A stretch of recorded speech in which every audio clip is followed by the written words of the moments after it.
रामगढ़ में बारिश नहीं होने के कारण किसान काफी परेशान थे। फसलें भी खराब हो रही थीं। इसी चिंता में गांव में पंचायत बैठाई जाती है। मुखिया जी, अगर बारिश का यही हाल रहा तो हम किसान बर्बाद हो जाएंगे। मैंने तो ब्याजखोरों से पैसे भी लिए हैं। बारिश नहीं हुई तो मेरी हालत खराब हो जाएगी। देखिए, बारिश नहीं हो रही है तो इसमें हम क्या कर सकते हैं?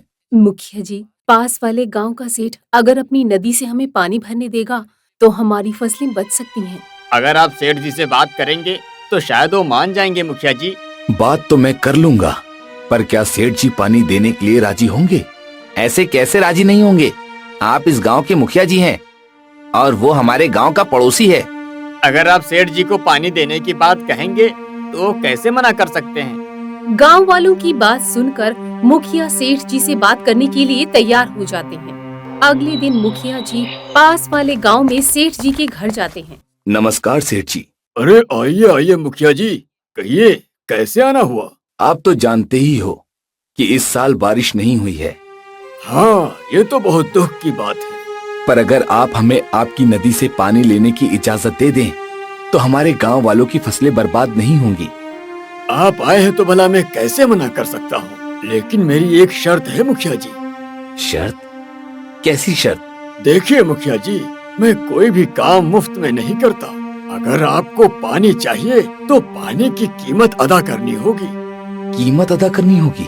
हाँ, देखिए मुखिया जी, मैं साफ साफ बता देता हूँ, पैसे दोगे तो पानी मिलेगा, वरना नहीं। ठीक है, मैं गांव वालों से पूछकर आपको बताता हूँ। यही बात मुखिया जी पंचायत में आकर बताते हैं। पानी की जरूरत है, इसलिए हर कीमत पर पानी तो लेना ही पड़ेगा। फसल बर्बाद होने से तो अच्छा है हम पैसे देकर पानी खरीद लें। पैसे देकर पानी लेने के लिए सब तैयार हो जाते हैं, सिवाय रामू के। आप सब पैसा देकर पानी खरीदने को तैयार हो गए, लेकिन जिसके पास पैसे नहीं है उसके बारे में आपने कुछ भी नहीं सोचा। तो अब तुम ही बताओ, हमें क्या करना चाहिए? हमें बारिश का इंतजार करना चाहिए। बारिश को लाने के लिए पूजा पाठ करवाने चाहिए। रामू की बात कुछ लोगों को सही लगती है। रामू बिल्कुल सही कह रहा है, हमें बारिश का इंतजार करना चाहिए। हाँ हाँ, हम बारिश का इंतजार करेंगे। और पूजा पाठ के लिए मैं किसी बाबा को लेकर आता हूँ। बाबा की तलाश में रामू जंगल की ओर जाता है और उसकी नजर तपस्या कर रहे एक बाबा पर पड़ती है। बाबा के आसपास कई सारे सांप देखकर रामू डर जाता है। हे भगवान, बाबा के आसपास इतने सारे सांप, कहीं वो बाबा को काट न ले। मुझे बाबा की मदद करनी होगी। इतना बोलकर रामू पास में पड़े डंडे को उठाकर सांपों को डराता है। हट जा, दूर हट जाओ, बाबा से दूर हट जाओ, दूर हो जाओ, नहीं तो मैं डंडे से मार दूंगा। डर के मारे सारे सांप वहाँ से चले जाते हैं और बाबा की आंख खुल जाती है। मेरी जान बचाने का शुक्रिया बालक। शुक्रिया किस बात की बाबा, ये तो मेरा फर्ज था। रामू की बात सुनकर बाबा प्रसन्न हो जाते हैं। तुमने मुझे खुश कर दिया है। बताओ, तुम्हें क्या चाहिए? मैं किसी बाबा की तलाश में आया था, फिर मैंने आपको यहाँ पर देखा। तुझे बाबा की क्या जरूरत पड़ गई वत्स? इस साल मेरे गांव में बारिश नहीं हुई है, इसीलिए हम किसी बाबा से हवन करवाना चाहते थे। क्या आप मेरे गांव आकर हवन कर देंगे बाबा? पर अगर हवन करने के बाद भी बारिश नहीं हुई तो? ऐसा मत बोलो बाबा, बारिश नहीं हुई तो हम बर्बाद हो जाएंगे, सबकी फसलें खराब हो जाएगी। आस पास कोई नदी है? हाँ है, पर वो नदी पास वाले गांव के एक सेठ जी की है। सेठ जी पानी के बदले पैसे मांगते हैं और पैसे हमारे पास नहीं है। चिंता मत करो, तुम्हारे पास पैसे नहीं है, पर मैं तो हूँ ना। रामू की परेशानी सुनकर साधु बाबा अपनी आंखें बंद करते हैं। ओम ह्रीं क्लीं चामुंडाय नमः। ओम ह्रीं क्लीं चामुंडाय नमः। मंत्र पढ़ने के साथ ही बाबा के हाथ में एक दिया आ जाता है। ये जादुई दिया है, इसे जलाकर तुम जो कुछ भी मांगोगे तुम्हारी सारी इच्छाएं पूरी हो जाएंगी। सच में? हाँ, लेकिन याद रहे, इस दिए से सिर्फ तुम वही मांगना जिसकी तुम्हें जरूरत हो। इसका गलत उपयोग किया तो इसका असर भी गलत ही होगा। इतना बोलकर बाबा रामू को वो दिया दे देते हैं, जिसे लेकर रामू अपने घर जाता है। अगले दिन सवेरे दिया हाथ में लेकर रामू सोचता है, बाबा ने कहा था दिया जलाकर जो मांगूंगा वो मिलेगा।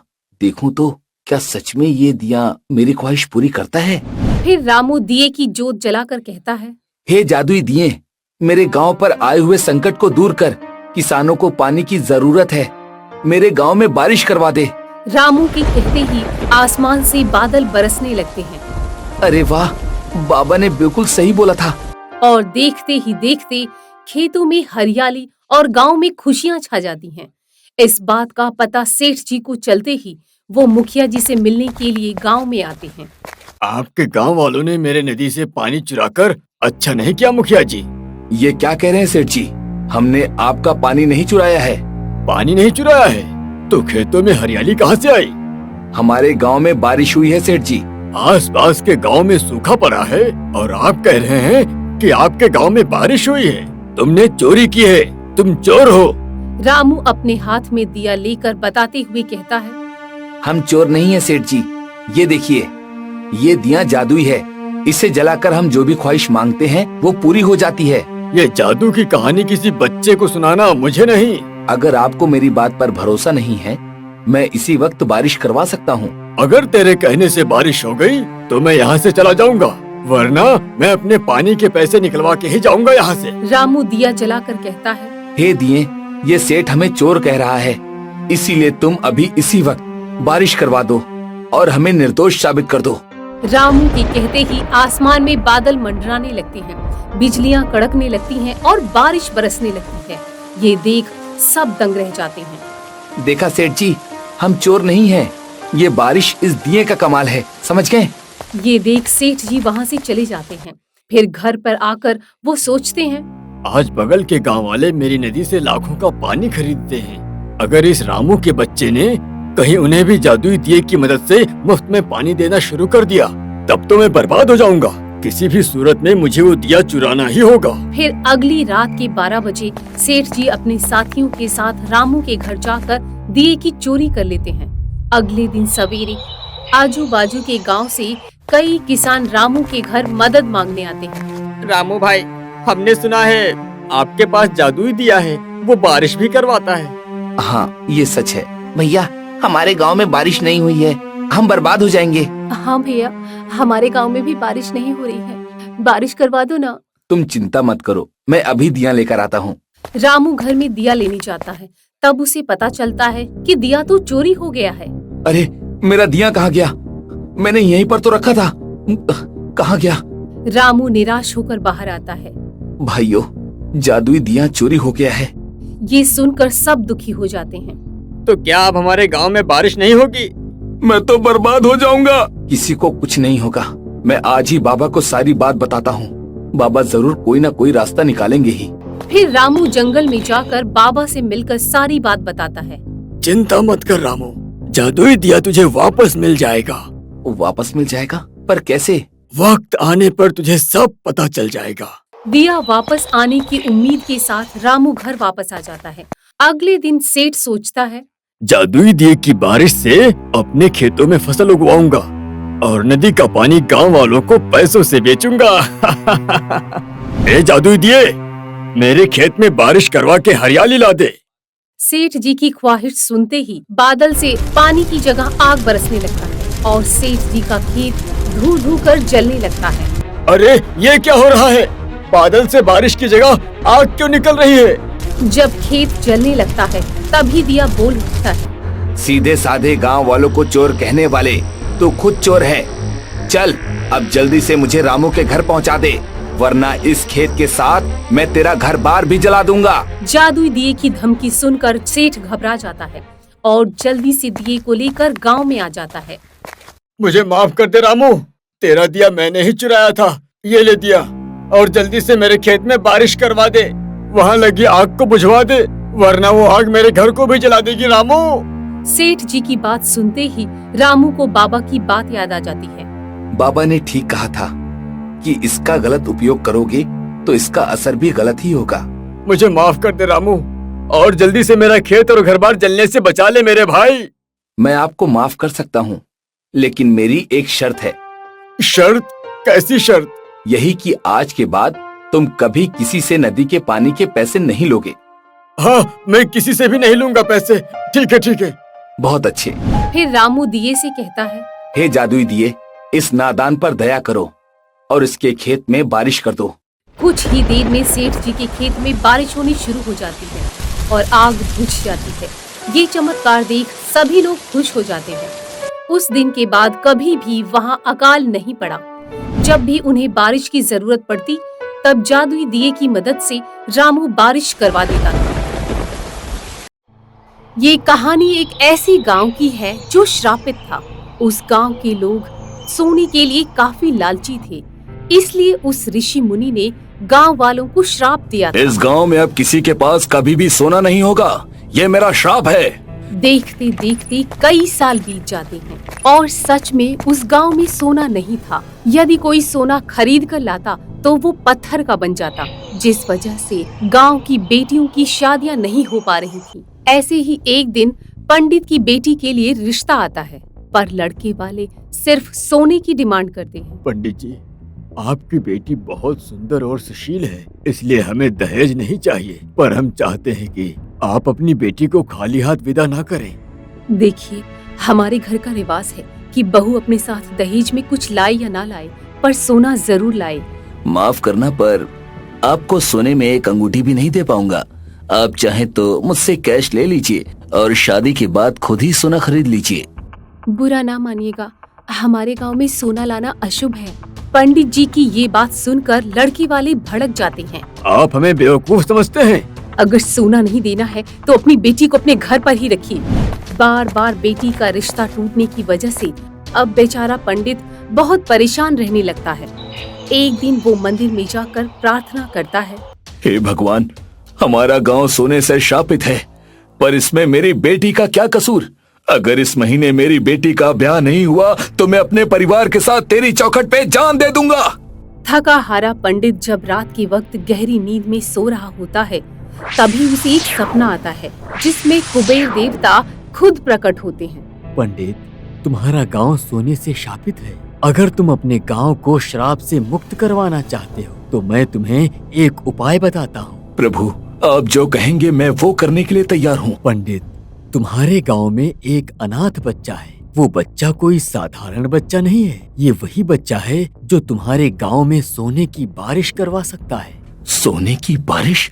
हाँ, सोने की बारिश। लेकिन उस अनाथ बच्चे के अलावा और कोई भी सोने की बारिश नहीं करवा सकता। इसके लिए हमें क्या करना होगा प्रभु?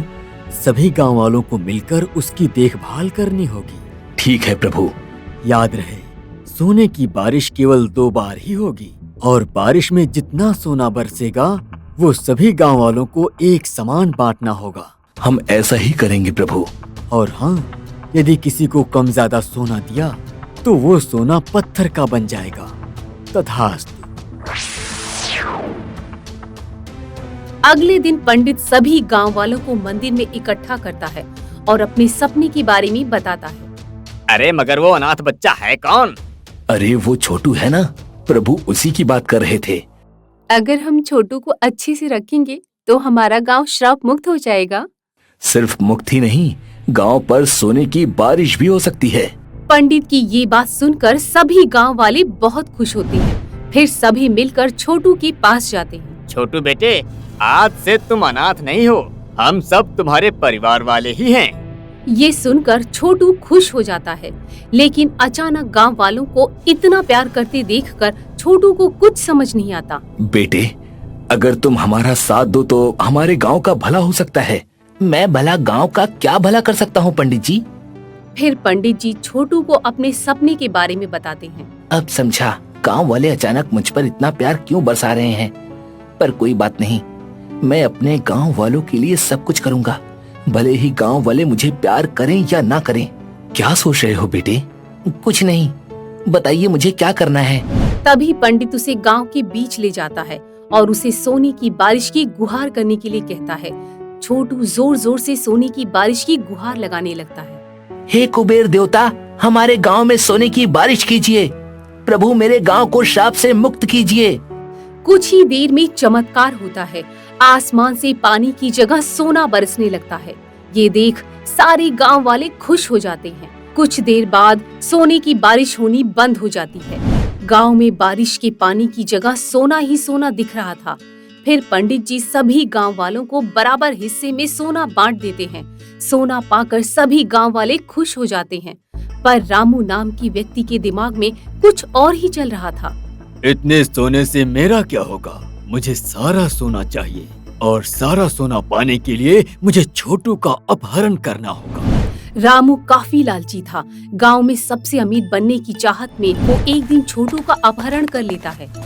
मुझे यहाँ क्यों लाए हो? मुझे छोड़ दो। छोड़ दूंगा, पर पहले मैं जो कह रहा हूँ वो कर, फिर मैं तुझे छोड़ दूंगा। तुम मुझसे क्या चाहते हो? मैं सबसे अमीर बनना चाहता हूँ और वो तेरे बिना संभव नहीं। इसमें मैं क्या कर सकता हूँ?